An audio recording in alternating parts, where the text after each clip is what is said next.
Bom dia, sejam todos bem-vindos, sejam todas bem-vindas aqui para mais uma sexta-feira estratégica. E hoje o tema central da nossa sexta-feira é este livro aqui, é o Metanoia, do JB Carvalho. E eu estou muito feliz de estar recebendo ele aqui, porque ele é uma pessoa que ele abençoa muitas vidas, muitas vidas. Ele já escreveu vários livros. Ele tem uma editora, inclusive, aqui no Brasil. E é uma pessoa que eu tenho o maior prazer em estar recebendo aqui. Bom dia, Suelen. Bom dia, Mari. Bom dia, Jo. Sejam todas bem-vindas, sejam todas bem-vindas. Vou botar uma musiquinha enquanto a gente aguarda o JB entrar aqui com a gente. Bom dia, Carmelina. Bom dia, Evelyn. Que bom ter vocês aqui em mais uma sexta-feira estratégica. Eu vou colocar aqui o tema pra gente.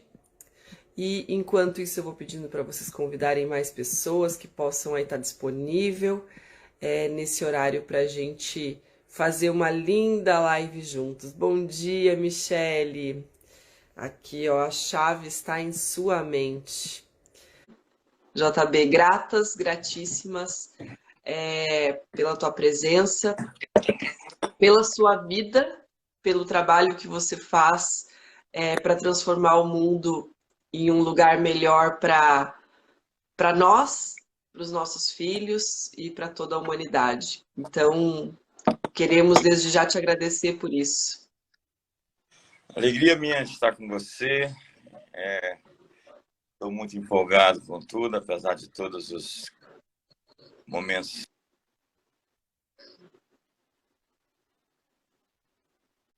Uma perspectiva se mostra uma nova paisagem, uma nova visão. E o mundo pertence a esses que conseguem enxergar o futuro, né? Conseguem trazer respostas para os grandes conflitos. Na verdade, o seu salário é proporcional aos problemas que você resolve. E eu estou muito empolgado, porque nós vamos virar essa página, vamos virar essa Vamos. chave, nós vamos passar adiante. Essa é a minha empolgação. Estou à sua disposição. Amém. Querido, estamos aqui para falar de metanoia. Estávamos esperando para te receber, estávamos ouvindo louvor até agora e conversando sobre o livro. Muitas perguntas sobre o livro vieram. Qual a diferença do metanoia para o 21 dias de mentoria? E assim, eu sempre tenho uma curiosidade quando eu pego um livro como esse do que estava por trás, né? Do que você sentia ou do que você escreveria se você fosse escrever o Metanoia hoje, né? Nessa época, nesse tempo. Então, eu queria te ouvir um pouquinho sobre Metanoia mesmo, sobre o livro e sobre as estratégias que você quis dar ao mundo com esse livro. Sim, o metanoia é a construção de uma teologia, de uma sociologia, de uma visão de mundo. E eu não mudaria, acredito que nada do que eu escrevi, porque é um livro que amadureceu dentro de mim e eu escrevi no tempo certo.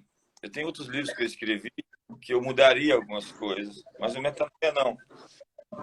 É o fruto de 30 e poucos anos de uma experiência de busca. Metanoia é como uma visão de mundo, né? Um olhar, é o meu coração batendo, é como se eu pudesse mostrar o que está dentro de mim. E o livro se tornou bem efetivo no sentido de alcançar muita gente e muitas pessoas se interessarem. Tem políticos, jogadores de futebol, gente do meio cristão eclesiástico, gente artista, todo mundo muito assim, quem pôde, o pessoal da influência digital, amigos que recomendaram o livro, e ficaram bem, de maneira positiva, afetados com o material.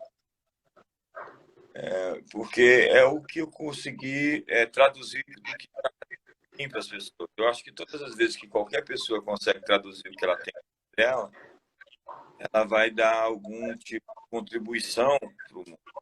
Qualquer pessoa tem dentro de tesouros e riquezas. E o nosso grande desafio é mostrar esses tesouros para as pessoas. O nosso grande desafio é revelar o que foi posto dentro de nós.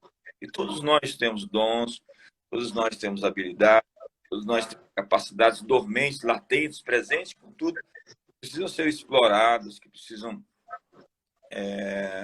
acordar. Né? A palavra bíblica para isso é despertar. Desperta o dom de Deus que é em posição das mãos. Diz Paulo para seu filho Timóteo.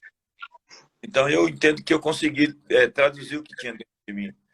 Desafio as pessoas também a fazer isso, entendeu? A olhar para dentro, ver o que você realmente tem, que foi te dado, que é transcendente, que é uma contribuição.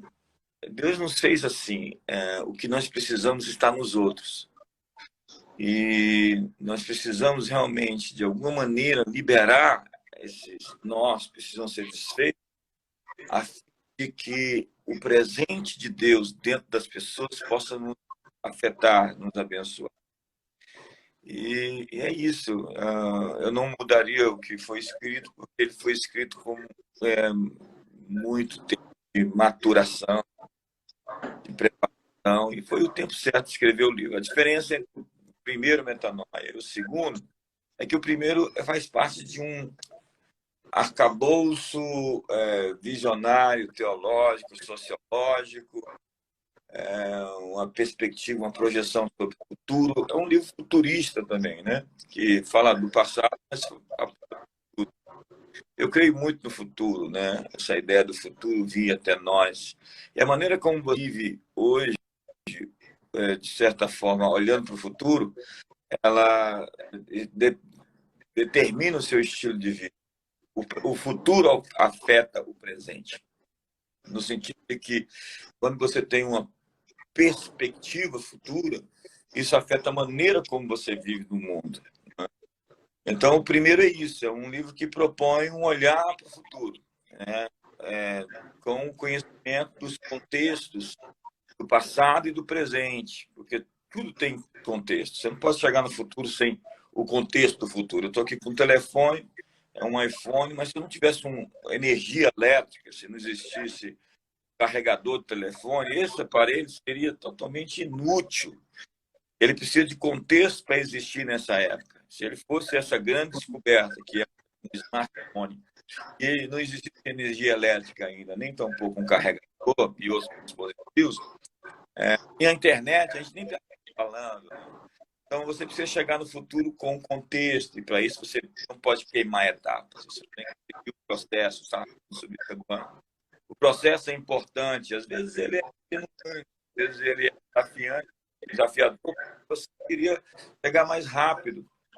Eu sinto que tem pessoas frustradas porque não chegaram no tempo que gostavam, mas demora muito para poder nascer, né? Ser gerado, são 9 meses, está ali crescendo. Se nascer antes do tempo, pode ter problema. As coisas têm o seu tempo certo. Então, o livro foi escrito no tempo e a diferença para o segundo. O segundo é uma espécie de aplicação do primeiro, de maneira funcional. Eu sou muito pragmático, eu entendo que as coisas precisam de funcionalidade, elas precisam de ter um uso aplicável. Né? Eu não sou um filósofo que fica lançando ideias no ar, né? Querendo, então, desenvolver. Eu sou uma pessoa prática. Eu acredito que as coisas que a gente acredita têm que se tornar em evidências visíveis de que nós acreditamos nas coisas certas, de que estamos no caminho certo. Jesus disse que a sabedoria tem os seus frutos, a sabedoria conhecida é revelada pelos seus frutos. Então, a sabedoria tem resultados. Então, não é o acúmulo de muito conhecimento, de muitas informações que torna você uma pessoa sábia, mas é a capacidade de transformar o que você sabe em uma coisa prática, funcional, de executar o que você sabe para o benefício seu, o benefício do redor. Então, mais ou menos é isso. Espero ter respondido. Nossa, Respondeu super, respondeu de forma exponencial, como é esse livro. É, as pessoas perguntaram então se a recomendação é ler este primeiro e depois o 21 dias de mentoria, né? Não, a ordem não modifica muito, Silvana, porque ambos têm uma proposta e ambos funcionam para qualquer tempo. Se chegou à sua mão um ou outro, não se preocupe com essa ordem, ela não modifica o Tá resultado. bom. Nesse sentido, não. Que lindo, que lindo. Aqui as pessoas estão comentando, porque algumas já têm, outras não têm, então tem muita curiosidade. Como você até falou uma coisa, JB, sobre que esse despertar, né, na Bíblia se chama despertar mesmo, esse acordar, né? Esse acordar para o que tem aqui dentro. E você sabe que o nome desse projeto é Desperta, e ele tem como foco ajudar as pessoas a acordarem de um novo jeito para a vida. Por isso que ele acontece de manhã e por isso que a gente traz nas sextas-feiras, né? A gente tem a terça sagrada, tem a quarta amada. Cada dia a gente traz uma temática com o foco de justamente fazer isso que você falou, né? Colocar para fora tudo aquilo que tem dentro da gente, né? E eu queria, se você pudesse falar um pouco mais do despertar, como você o vê, né, dentro da Bíblia e da importância desse despertar, né, porque aqui ele é metafórico, né, acorde para a vida de um jeito diferente, mas é o acorde no sentido do desperta, né, do desperte para a vida, do não deixe passar essa vida em branco. Não, eu tava falando que a minha vida assim, a minha bandeira é o autoconhecimento, né? Então, quando você falou, a gente precisa se conhecer, né? A gente sabe muito pouco sobre a gente, é sobre isso que é a minha vida. Eu tava falando que é por isso que eu acordo todos os dias cedo para trabalhar, porque eu tenho uma hashtag que fala que ser a gente é urgente, né? Não dá mais para viver sem estar no lugar de ser quem nós somos, né? Esse é o nosso grande objetivo aqui, né? Então, se você pudesse falar um pouquinho mais disso também, depois que você concluir a parte do desperta, dê uma cortada. Você estava falando de Savabona. Sim, o Mark Twain disse: os 2 dias mais importantes da sua vida é o dia que você nasceu e o dia que você descobriu por quê. Essa questão de identificar o seu propósito, a sua missão, o seu chamado, né?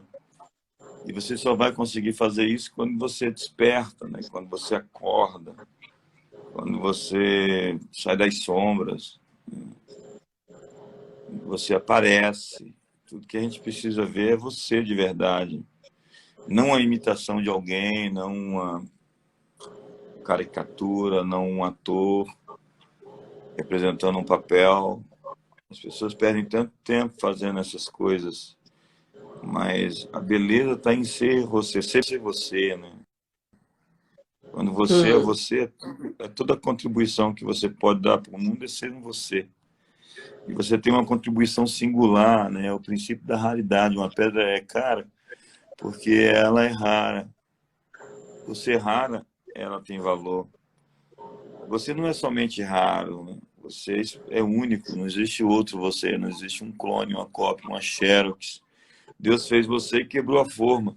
É assim que ele nos fez, únicos, né? Absolutamente exclusivos. E se o princípio da raridade faz alguém importante, imagine uma única pedra em um universo, né? Um único ser. O que nos torna espiritual importantes não é o que nós somos parecidos com os outros, mas aquilo que nós somos singulares.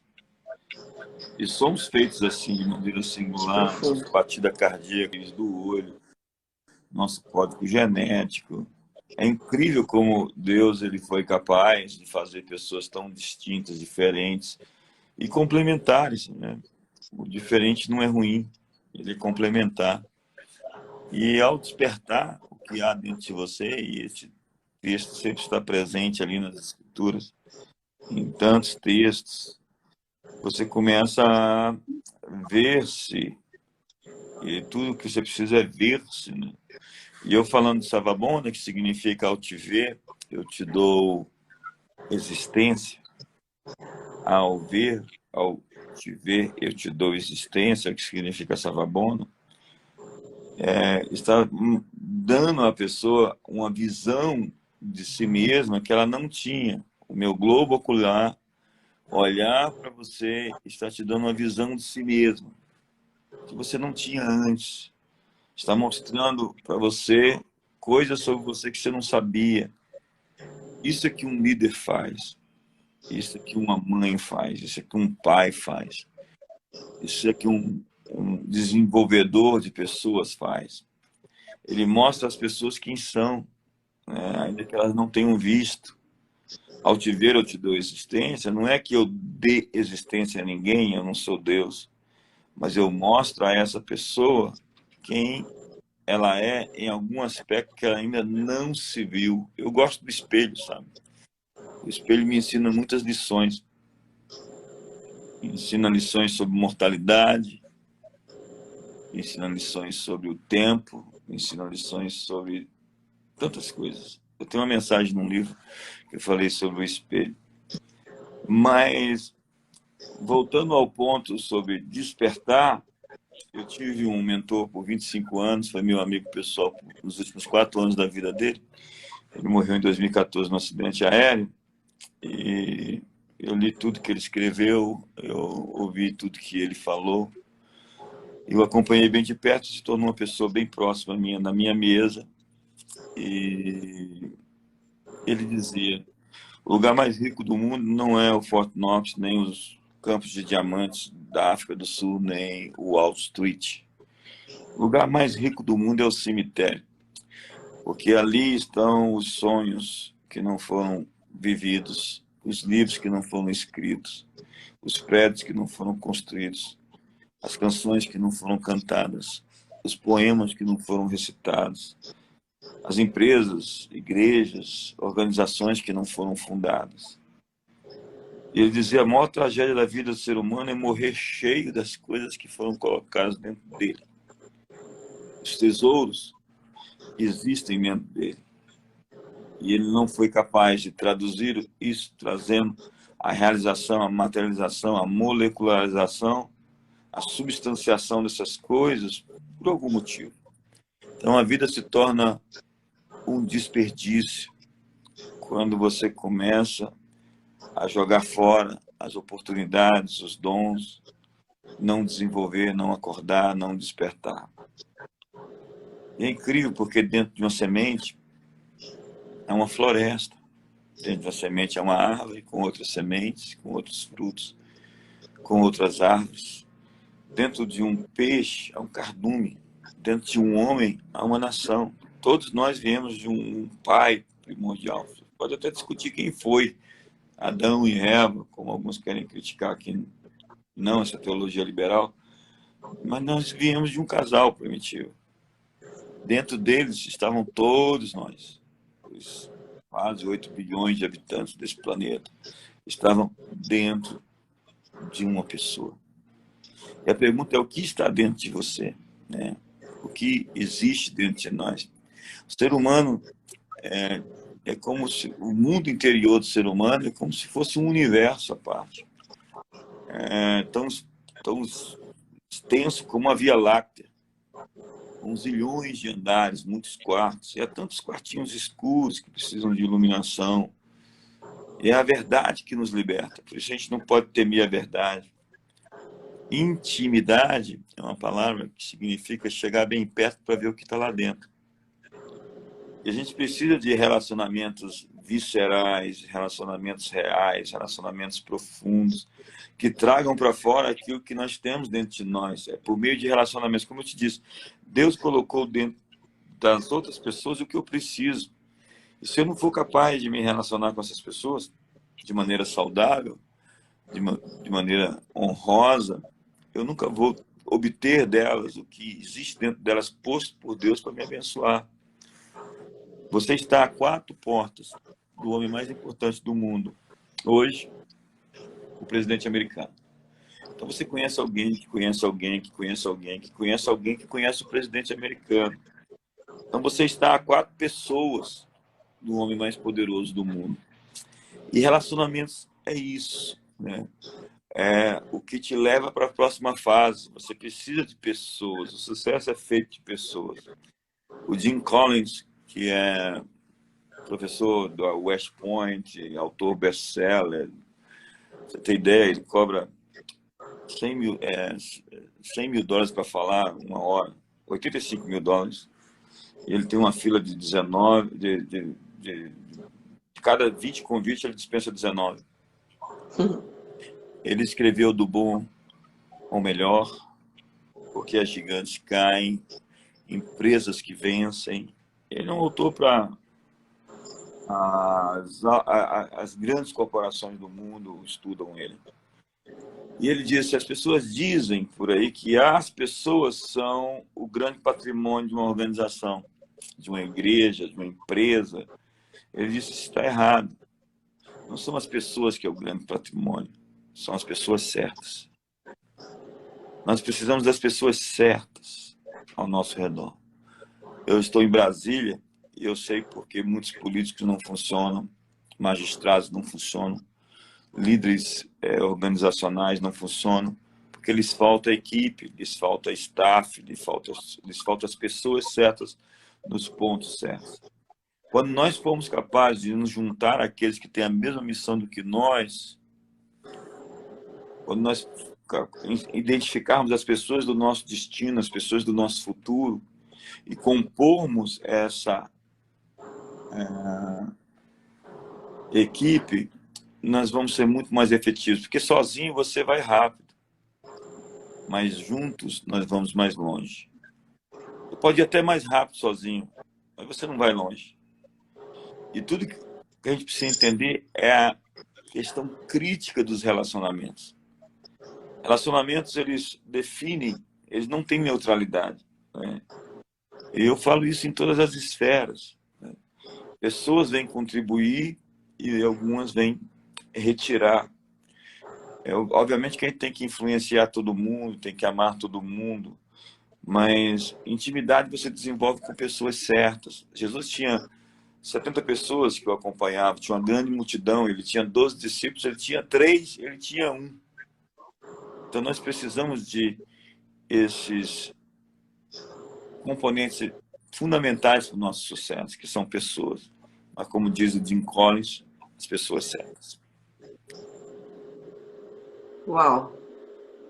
Uau! Ai, ai! Gente, eu estou preenchida aqui dessa sua fala, JB, por N razões, né? Da forma como você, quando exalta a importância de cada um de nós, você exalta a importância dessa intimidade conosco, né? Com Deus, né? Ontem eu atendia uma mentorada minha e a gente estava ali ainda discutindo ela ter intimidade ou não com Deus, né? E aí eu perguntei para ela quando tinha sido a última vez que ela tinha tido intimidade com Deus. E ela é uma mulher de Deus, né? E ela disse quando meu filho ficou quase 3 meses na UTI, ao nascer. Todos os dias eu colocava o meu joelho e eu orava fervorosamente. Eu me conectava com a fonte. E assim, toda essa sua fala fez eu lembrar dela porque ela é uma mulher, ela tem uma identidade, ela tem um coração lindo, puro, mas ela se desconectou do principal relacionamento. E quantas vezes a gente se desconecta, né? E isso faz a gente, na minha visão, toda vez que eu me desconecto do principal relacionamento, eu me desconecto de mim mesma. E eu passo a não ocupar o meu lugar. E a gente só chegou nisso porque a gente estava falando sobre o fato dela não estar ocupando o seu lugar, né? E aí a gente foi investigar por que não estava ocupando e, na minha visão, a resposta foi essa. Queria que você pudesse, assim, trazer alguma palavra para a gente sobre isso, né? Sobre ou por que a gente se desconecta do maior relacionamento e como não se desconectar desse maior relacionamento, né? Eu acho que é um grande desafio, né? de você, assim, como um líder espiritual, né? Manter as pessoas conectadas com esse relacionamento íntimo, com elas, com Deus e aí com o próximo, né? Que é a base do evangelho. Tem um livro fantástico sobre essa questão da sinfonia da vida, as três notas musicais. Vidas fazem barulho ou fazem som? Tudo vibra, né? Existe um som em cada pessoa. Se a gente for capaz de prestar atenção, a vida de todos nós está transmitindo uma música. E às vezes essa música é muito barulhenta, muito bagunçada, muito dissonante. E as três notas musicais para acordar, fazer esse acorde, a palavra sinfonia, né, que é essa união, acordo, a palavra sinfonia significa acordo ou concordar. Então todos os instrumentos estão tocando em acordo, todos estão transmitindo um só som, né? Isso é a vida de um casal, eles têm um som igual. E as pessoas estão, às vezes, solteiras, infelizes, achando que vão casar e vão ficar felizes. Se você não faz um bom solo, não pode fazer um bom dueto. Tem que aprender a cantar sozinho para depois cantar com alguém. Senão tem muito ruído. E a vida de muita gente é ruído, porque não conseguiu sincronizar e acordar essas notas, que é o seu relacionamento com você, o seu relacionamento com o seu próximo, o seu relacionamento com Deus. Existe um livro fantástico do T.D. Jakes chamado A Dama, Seu Amado e Seu Senhor. Não é da minha editora, eu queria que fosse. Eu tenho ele. Estupendo, que fala justamente sobre essas três notas. Mas quando nós falamos sobre essa perspectiva da relação com Deus, eu lembro de Agostinho de Hipona, que dizia: Tu, ó Deus, nos criaste para ti, e os nossos corações estarão inquietos enquanto não repousarmos em ti. Agostinho estava falando sobre a inquietude que é fruto da ausência dessa relação verticalizada com o transcendente, com o metafísico, com o sobrenatural, que não é um pouco uma energia mística e esotérica e desconexa, mas é uma personalidade. É alguém que se comunica, é alguém que conversa, é alguém com quem eu falo, é alguém que fala comigo, é alguém a quem eu ouço, é alguém que me deixa ser ouvido. Então essa relação com Deus, ela é tão primordial, tão essencial e não opcional. Ela não é uma opção, ela é questão de sobrevivência, de cumprir seu destino, seu propósito, sua missão. Foi Blaise Pascal, outro filósofo do século XVI, contemporâneo do René Descartes, eles brigavam muito, e disse: dentro de um homem, de cada homem, há um grande vazio, que não pode ser preenchido por nenhuma outra criatura, senão pelo próprio Criador. Então, há um vazio que drogas, sexo, dinheiro, hobbies, trabalho, não vão conseguir preencher. Há algo dentro de nós, um espaço, que só vai realmente nos potencializar, nos maximizar e nos tornar felizes, como de fato fomos feitos para ser. Se nós abraçarmos essa visão, esse entendimento de que nós precisamos de Deus. Eu ouvi o Dr. Myers, eu citei ele aqui, há cerca de 30 anos atrás, exatamente há 30 anos atrás, primeira vez. Foi num congresso em Brasília. Ele falou sobre o Gênesis. Eu gosto do livro dos Gênesis. Quando você vai além do vernáculo, do texto, da tradução, e começa a descobrir as riquezas do que existe ali, em cada palavra, você tem uma epifania, você entra em êxtase. E o Dr. Myers faz a descrição da criação. Existem 3 palavras para criar ali: Azá, Yazá e Bará. Cada uma delas tem uma significação diferente, como chamar a existência do nada, como organizar ou mostrar algo que estava escondido. Então, por boa parte de Gênesis 1, Deus não estava criando. Ele estava organizando uma bagunça que se mostra lá em Gênesis 1, 2, que a terra era sem forma e vazia, havia trevas sobre a face do abismo, e o Espírito de Deus pairava sobre a face das águas. E disse Deus: haja luz. Não que a luz não houvesse. Ela já existia, mas ela estava realmente escondida. A palavra ali não é uma palavra quântica de criação da energia transformando em matéria, senão a expressão de algum obstáculo à revelação daquilo que estava escondido, a retirada desse obstáculo. Então Deus coloca as coisas em perspectiva, é isso que Deus faz, Ele organiza. E uma vida organizada é uma vida poderosa.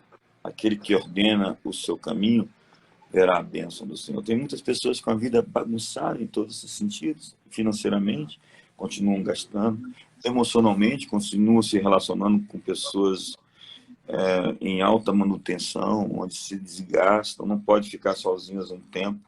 Paulo disse que o tempo sozinho é um tempo de se preparar economicamente, profissionalmente, emocionalmente para um relacionamento.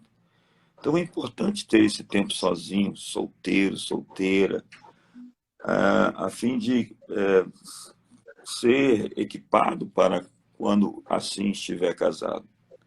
Mas esse é um outro ponto. Então o Dr. Myers dizia que ao criar as plantas, Deus tirou as plantas da terra.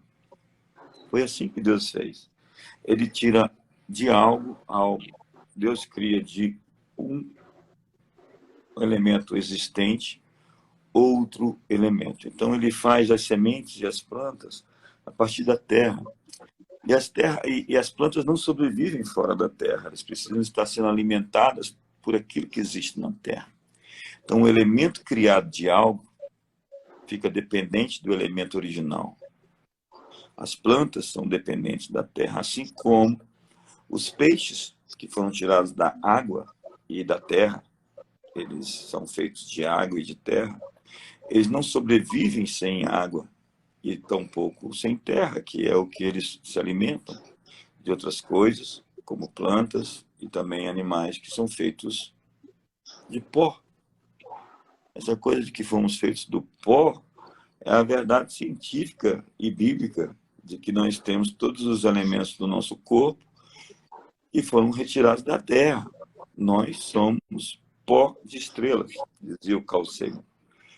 Ele está falando sobre as supernovas que explodem e criam sistemas planetários. Então, nós somos pó de verdade da Terra, dentro de uma estrutura física, material.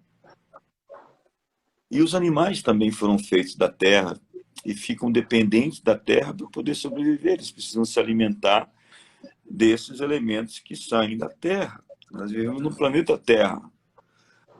E, por fim, Deus faz um homem. No início, tem 2 processos na criação do homem. Primeiro, ele faz um boneco, o corpo físico, do pó da terra. E, por fim, ele sopra o espírito de vida dentro desse boneco de barro.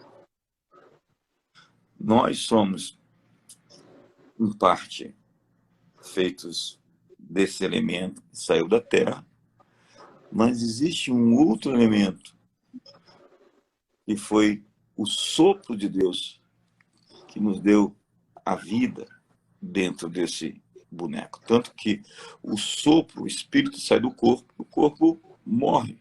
Do pó vieste, para o pó voltará. E o espírito volta para Deus, diz Eclesiastes. E assim como o corpo precisa da terra, comendo alimentos que foram tirados da terra, do chão, o homem tirado de Deus precisa de Deus. Nosso espírito é alimentado pelo Criador quando ele nos soprou e nos fez.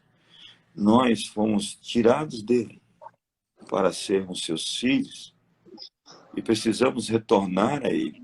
E as Escrituras dizem que é por meio de Jesus, o Cristo, o Messias, o enviado, o caminho, a verdade e a vida. Ninguém vem ao Pai senão por mim, porque abaixo dos céus não existe outro nome dado entre os homens que importa que sejamos salvos, porque não existe outro mediador entre Deus e os homens senão Jesus Cristo, o homem. Eu não falo de religião, eu falo de Jesus. Ele é o resplendor da glória de Deus que sustenta todo o universo pela palavra do seu poder. Ele é a imagem do Deus invisível. Ele é o primogênito de toda a criação. Ele é, o que era, o que há de vir. O alfa, o ômega, o princípio e o fim. Ele é maravilhoso, conselheiro, Deus forte, Pai da eternidade, príncipe da paz. Se nós queremos nos encontrar com Deus, nós precisamos nos encontrar com Jesus. Porque Jesus é tudo que nós precisamos saber sobre Deus. Ele é Deus, como Deus é, e é o homem como o homem deveria ser. É essa coisa da cristologia, da pessoa de Jesus, ela sempre me chamou tanta atenção. E eu encontrei Jesus muitas vezes. Deus, ele é interminável naquilo que você pode saber e conhecer sobre ele. E Jesus é essa grande expressão, o resplendor, a expressão máxima do seu ser. Tem um texto em João, que Filipe chega para Jesus e disse: mostra-nos o Pai. E Jesus disse: Filipe, há quanto tempo eu estou com vocês e vocês não sabem que quem vem a mim vê o Pai. Eu sou o caminho, a verdade e a vida. E ninguém vem ao Pai senão por mim. Entenda que ele não está dizendo ninguém vai ao Pai. Ele diz ninguém vem ao Pai. Ele chama para si, porque é isso que ele é. Deus de fato, todo-poderoso. Que Pedro diz: tu és o Cristo, o Filho do Deus vivo. Bem-aventurado és tu, Simão Barjonas, porque não foi carne nem sangue quem tu revelou. Mas, resumindo, se nós queremos despertar o que há dentro de nós, nós precisamos desse contato original de onde viemos, com as nossas origens. Nós precisamos nos conectar com a raiz do que somos. E ao nos conectar com isso, com essa transcendência, nós conseguimos manifestar a natureza interna de quem de fato fomos feitos para ser. Antes que isso aconteça, nós vamos viver na marginalidade, na margem, na superfície da existência. Uau! JB, te ouvir é um bálsamo. Obrigada por tanta clareza, obrigada por nos direcionar seu tempo, nos conectar aí, pela conexão que a gente fez. Obrigada por você ser sal nessa geração, por você ser um líder tão importante para que a gente possa se conectar com a fonte, né? Eu digo assim que no Brasil hoje, assim como a gente tem Jesus para nos conectarmos a Deus, a gente tem você para nos conectar a Jesus. Mesmo sabendo que ele não precisa de intermediários, se ele precisasse, você seria o grande intermediário aqui para a gente. Que honra te receber aqui, com toda essa sua lucidez e essa sua clareza e inteligência. Eu quero te agradecer, tenho certeza aqui que todo mundo está super feliz, está saindo iluminado. Eu vi várias pessoas aqui falando, te agradecendo por ter trazido essa palavra. Eu trouxe esse testemunho, esse case, mas eu tenho certeza que esse case, ele representa muito do que a gente está vivendo, né, JB? O que a gente está vivendo é uma consequência dessa causa que você trouxe agora. Tudo que a gente está vivendo é uma consequência dessa desconexão. E muito obrigada de coração, pelo seu tempo, pela sua vida. Eu queria terminar falando com você, Silvana, essa desconexão que você acabou de apontar. Você está falando de despertar. A gente não vai despertar se a gente não se reconectar. E aí vem uma palavra para tentar reconectar, que é a religião, né? Religarion, religação. A tentativa, houve uma ruptura. O Éden, né? O jardim primitivo, o pecado, né? A transgressão, o afastamento, né? Mas eu não quero entrar nesses pontos. Eu quero entrar na questão dessa religação, que foi chamada de religião, e que no primeiro século não tinha nada a ver com o que é hoje. Era uma questão de piedade. Religião é piedade. Mas que foi traduzida pela essa tentativa do homem se religar ao transcendente, ao metafísico, a Deus, etc. E esses caminhos foram feitos de baixo para cima. Eu estava na conferência também 30 anos atrás. E eu ouvi um pregador falar sobre uma reunião que um presidente, um ex-presidente teve com muitos industriais, empresários, falando sobre Jesus, e falou sobre Buda e outros personagens.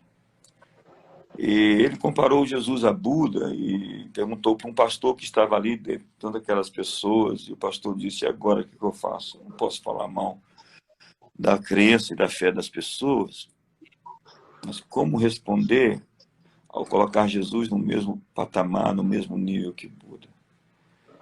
Então veio aquela lâmpadazinha e ele disse: é verdade, senhor presidente, que Buda foi uma das grandes expressões de um homem encontrar a Deus. Mas Jesus Cristo é a maior expressão de Deus encontrar os homens. Essa é a grande diferença entre as religiões e Jesus. Elas criam caminhos do homem até Deus, quando Jesus é o caminho de Deus até os homens. Muito obrigado. Muito obrigada, JB. Obrigada a todo mundo que está aqui com a gente. Essa é mais uma sexta estratégica e olha quantas estratégias a gente ganhou hoje através do JB, através do livro dele. Para quem ainda não tem, eu super recomendo. Eu sou garota propaganda aqui do livro e para que a gente possa ter estratégias para ter uma vida mais abundante, que Jesus é isso, né? Vida e vida em abundância. E esse é o objetivo das lives Desperta, todos os dias às 7h07 da manhã, para que a gente possa despertar para a vida e se apropriar de tudo o que Jesus tem para nós através da vida dele. Que lindo, JB. Obrigada, viu, por sua vida. Um beijo. Fica Beijo, com Deus Deus. abençoe. Essa Obrigado, live fica Silvana. salva. Essa live fica salva e eu vou pedir que, para quem está aqui nos assistindo, eu vou fazer um agradecimento aqui para o JB, que vocês possam postar e nos marcar para que mais pessoas possam assistir e se beneficiar do conteúdo dessa live. Sim, claro. Obrigado para você, Silvana. Obrigado a todos. Vejo vocês na próxima. Grande abraço. Tchau, tchau, gente. Compartilhem essa mensagem.